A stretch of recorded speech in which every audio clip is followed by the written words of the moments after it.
Dear students, तो आपकी physics के टॉपिक को अब हम आगे बढ़ाते हुए थोड़ा सा आगे चलते हैं।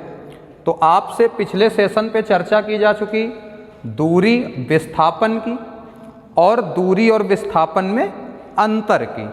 तो अब हम अपनी बात को बेटा आगे बढ़ाते हुए चलते हैं और अगला टॉपिक आपका है इस चैप्टर का चाल, जिसको इंग्लिश में कहा जाता है स्पीड। क्या कहा जाता है? स्पीड। तो चाल क्या है, तो देखते हैं चाल क्या होती है। दूरी के बारे में आपसे बताया ये गया था कि किसी समय में तय किए गए मार्ग की लंबाई को दूरी कहते हैं, और विस्थापन के बारे में बेटा बताया गया था कि अंतिम स्थिति एवं प्रारंभिक स्थिति के बीच के अंतर को हम विस्थापन कहते हैं। तो अब चाल क्या है? चाल की परिभाषा, चाल का सूत्र जो होता है वो होता है दूरी बटे समय। चाल बराबर जो होता है बेटा, फार्मूला होता है दूरी बटे समय। तो यदि समय को हम एकांक कर दें, एकांक का मतलब है एक कर दें, तो एकांक समय में चली गई दूरी को चाल कहते हैं, और चाल को बेटा हम स्मॉल v से व्यक्त करते हैं, और यह एक अदिश राशि है और इसका मात्रक मीटर प्रति सेकंड होता है। क्लियर? चाल का फार्मूला होता है दूरी बटे समय, और समय को आप कर दें एक, तो चाल बराबर हो जाएगी दूरी। तो यहीं से आपकी परिभाषा बनती है कि एकांक समय में चली गई दूरी को चाल कहते हैं।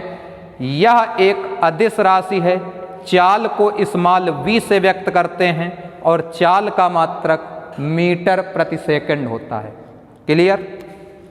अब आगे आपका टॉपिक है वेग। इंग्लिश में बेटा इसको वेलोसिटी बोलते हैं। जैसे चाल का फार्मूला होता है दूरी बटे समय, वैसे ही वेग का फार्मूला बेटा आपका होता है विस्थापन बटे समय।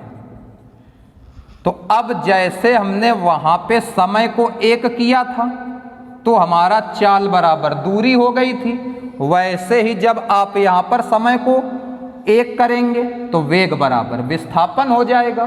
तो इसकी परिभाषा भी सेम वैसे ही बन जाएगी कि एकांक समय में हुए विस्थापन को हम वेग कहते हैं। बस अंतर इतना है कि वेग हमारी सदिश राशि है, इसको भी v से व्यक्त करते हैं, मात्रक आपका वही मीटर प्रति सेकंड। कोई दिक्कत? क्लियर हो गई बातें? तो एक बार फिर से पुनः दोनों की परिभाषा। पहली परिभाषा में चाल की परिभाषा क्या कहती है कि एकांक समय में चली गई दूरी को हम चाल कहते हैं, और एकांक समय में हुए विस्थापन को हम वेग कहते हैं। चाल एक अदिश राशि है, वेग एक सदिश राशि है। v से दोनों को व्यक्त किया जाता है, मीटर प्रति सेकंड दोनों का मात्रक है। क्लियर? कोई दिक्कत? अब जैसे बेटा चाल और दूरी में एक विशेष अंतर है, बाकी ये अंतर तो आपके परिभाषा वाले हो जाएंगे जो मैंने आपको बताए कि पहला अंतर वही परिभाषा से, दूसरा अदिश और सदिश राशि वाला, तीसरा मीटर प्रति सेकंड दोनों का मात्रक है। लेकिन एक जो मोस्टली इम्पॉर्टेंट अंतर है वो हमको देखना है कि जो इनके दोनों के बीच में डिफरेंस लाता है, अर्थात वेग में और चाल में डिफरेंस किस तरीके से आता है। तो बेटा सीधा सा सिस्टम है कि वेग हमारा विस्थापन पे उत्पन्न होता है, चाल हमारी दूरी पे उत्पन्न होती है। पिछले सेशन पे हमने जाना ये था कि दूरी कभी शून्य नहीं होती है, लेकिन विस्थापन हमारा शून्य भी हो सकता है। तो यहीं से आपका जो अंतर है कि जैसे यदि चाल पे हम शून्य हैं, इसका मतलब है बेटा हम विरामावस्था में हैं। वही अवस्था जो आपको बताई गई थी पीछे, दो अवस्थाएं, गति अवस्था और विरामावस्था। तो अगर किसी वस्तु की चाल क्या है? शून्य है, इससे तात्पर्य बेटा ये है कि वो वस्तु विरामावस्था में होगी। इसीलिए आपकी जो चाल है वो कभी शून्य नहीं हो सकती है, और जब शून्य नहीं होगी तो शून्य से कम भी नहीं होगी, अर्थात ऋणात्मक भी नहीं होगी। लेकिन वेग में क्या है कि वेग आपका प्रारंभिक वेग और अंतिम वेग दो तरीके के होते हैं, क्योंकि विस्थापन भी आपका 2 पॉइंट से शुरू होता है, प्रारंभिक बिंदु और अंतिम बिंदु। क्लियर? तो उसी हिसाब से वेग आपके दो प्रकार के, प्रारंभिक वेग को स्मॉल u से व्यक्त करते हैं, और जो अंतिम वेग होता है उसको हम स्मॉल v से व्यक्त करते हैं। तो अगर मान लो प्रारंभिक वेग और अंतिम वेग को आप देखोगे, अगर प्रारंभिक वेग कम है, अंतिम वेग ज़्यादा है, तो आपका जो अंतर मिलेगा वो धनात्मक मिलेगा। लेकिन यही यदि आपका प्रारंभिक वेग ज़्यादा है और अंतिम वेग कम है, तो यही अंतर हमको ऋणात्मक मिलेगा। तो इससे बातें क्लियर हो गई कि वेग जो हमारा है वो धनात्मक, ऋणात्मक, शून्य कुछ भी हो सकता है। दैट्स क्लियर, कोई दिक्कत?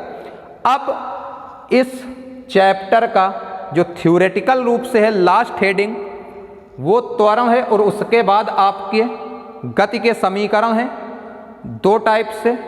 एक पे आपको एल्जेब्रिक रूप में सीखना है, मतलब बीजगणितीय रूप में, और दूसरे आपके ग्राफिकल रूप हैं, और गति के ग्राफ भी आपको सिखाए जाएंगे, और ये चैप्टर आपका यहाँ से फाइनल हो जाएगा। तो अब इसकी जो थ्योरेटिकल रूप से या सैद्धांतिक रूप से लास्ट हेडिंग है वो है त्वरण। इंग्लिश में इसको एक्सीलरेशन बोलते हैं। क्या बोलते हैं? एक्सीलरेशन। एक्सीलेटर का नाम सुना होगा। एक्सीलेटर जब लेते हैं तो क्या होता है? चाल बढ़ जाती है ना, और वही जब ब्रेक लेते हैं तो हमारी वेग धीमा हो जाता है। तो त्वरण क्या है? जब आप गाड़ी पे एक्सीलेटर लेते हो तो वेग में परिवर्तन होता है, और वो परिवर्तन होने में कुछ समय लगता है, तो वही वेग परिवर्तन की दर त्वरण कहलाती है। कोई दिक्कत? तो अगर हमारा वेग u से बढ़कर v हुआ है तो वेग परिवर्तन बेटा हमारा, परिवर्तन को आपको पता ही है डेल्टा लगा के लिखते हैं, तो डेल्टा v की वैल्यू हो जाएगी v माइनस u। अंतिम वेग में प्रारंभिक वेग को घटा देंगे, और वेग परिवर्तन की दर समय दर, तो समय दर आपकी t हो जाएगी। तो यहाँ से आपका फार्मूला जो बनेगा, त्वरण का फार्मूला बना वेग परिवर्तन बटे समयांतराल या समय। त्वरण को स्मॉल a से व्यक्त करते हैं, तो a बराबर delta v upon delta t, या आप लिख सकते हो a equal to v minus u upon t, क्योंकि शुरुआत में समय 0 रहा होगा, तो जब t में 0 घटेगा तो केवल t बचेगा। तो दैट्स क्लियर। एक बार पुनः त्वरण की परिभाषा, वेग परिवर्तन की समय दर को त्वरण कहते हैं। यदि वेग हमारा u से बढ़कर v हुआ है तो उनका परिवर्तन delta v equal to v minus u होगा। समय दर से तात्पर्य है कि समय में जितना परिवर्तन आया है, तो 0 से t हुआ है तो t में आपका 0 घट जाएगा। That's clear. तो त्वरण की परिभाषा कहती है वेग परिवर्तन की समय दर को हम त्वरण कहते हैं, इसको स्मॉल a से व्यक्त करते हैं। Formula a equal to delta V upon delta T, या आपका a equal to V minus U upon T. That's clear. अब यदि यही त्वरण आपका ऋणात्मक है, अर्थात ये त्वरण वेग बढ़ाने वाला है, और अगर वेग घटाने वाली कोई राशि आ जाए उसको डिटार्डेशन बोलते हैं, अर्थात मंदन। तो ऋणात्मक त्वरण को मंदन कहा जाता है। तो बाकी सारी चीजें वही रहेंगी, बस a के साथ माइनस चिन्ह लगा दीजिए, वो आपका बन जाएगा मंदन। That's clear. अगली चर्चा नेक्स्ट सेशन में